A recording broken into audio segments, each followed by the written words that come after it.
A few years ago, I was often found with friends exploring old, supposedly haunted places. One day, we found ourselves at the Edisto First Presbyterian Church, where a girl named Julia Legare was buried in her family mausoleum in 1852, after presumably dying of diphtheria. Passers-by reported hearing screams coming from the graveyard during the next week, but never investigated the cause of it. 15 years later, when they opened the door of the mausoleum to enter the next family member who died, they found her skeleton huddled in the corner beside the door. Streaks of dry blood remained as a monument to her fierce struggle to escape fate. Well, when we got there, my friends thought it would be funny to shut the heavy stone door of the mausoleum behind me and leave me overnight. I was stranded, unable to move the stone slab without help. For what seemed like an eternity, I struggled in vain, just as Julia once had. And eventually, in the complete darkness, I had no choice but to resign myself to the night ahead of me. Now, I've never been claustrophobic, but the stale air held a pressure that made breathing hard. It felt like an overwhelming sadness was literally pushing down on my shoulders. And as time slowly slipped by, my initial anger faded into a sense of fear, and eventually despair. Sometime later, the scratches began. They were faint at first. I was sure it was just my imagination, but they seemed to become louder, clearer as time passed. Seemed to have become more frantic. There was no doubt that something was trying to get in the door, or trying to get out. I huddled into one of the corners farthest from the door and covered my ears, but nothing could drown out the sounds. It only lasted for a few minutes, but each second was an unbearable eternity. I grew so distraught that I finally screamed, or at least thought I did, until I realized that the voice was not my own, for it echoed through the dark and tiny confines of the mausoleum. It was a wail of unrestrained pain and absolute overwhelming fear. And moments later, I realized that the scratching had stopped. For the first time, I could distinctly make out the sound of a young girl sobbing, the pitiful and choking gasps of someone without a shred of hope left to them.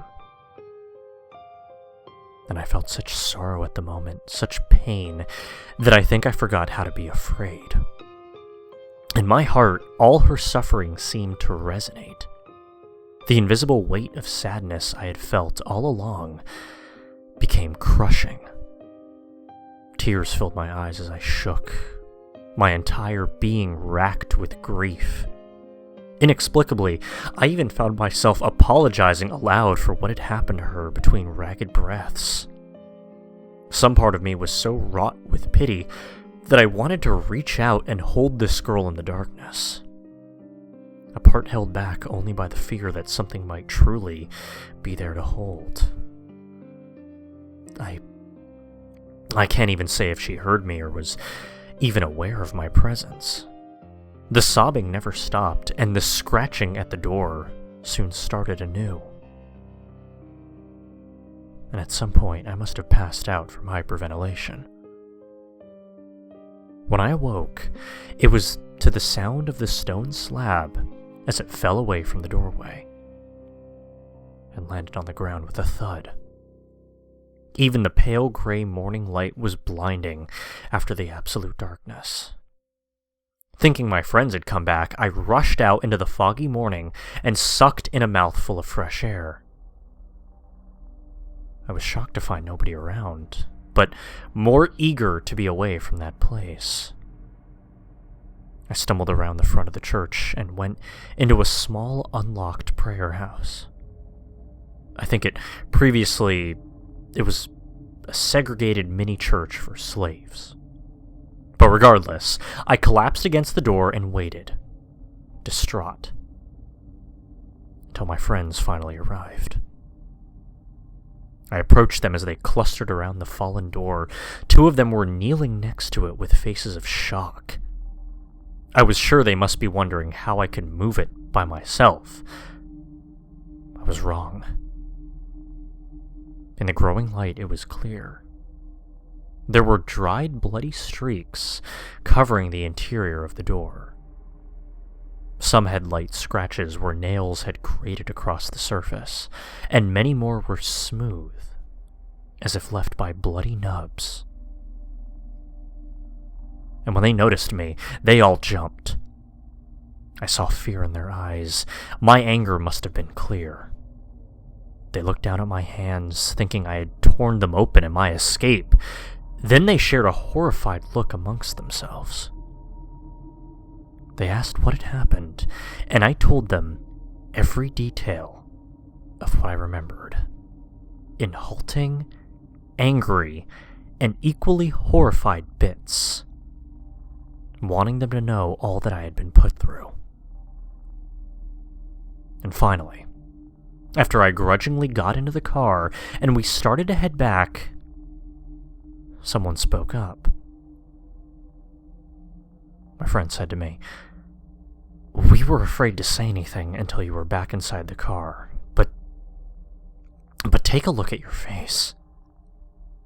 When I reached from the back seat and adjusted the rearview mirror, I saw that there was blood caked on my face. Just like the streaks upon the stone slab, there were dark red lines on either side, as if someone had run their torn fingers across my face while I slept, feeling the warmth of another for the first time in over 100 years.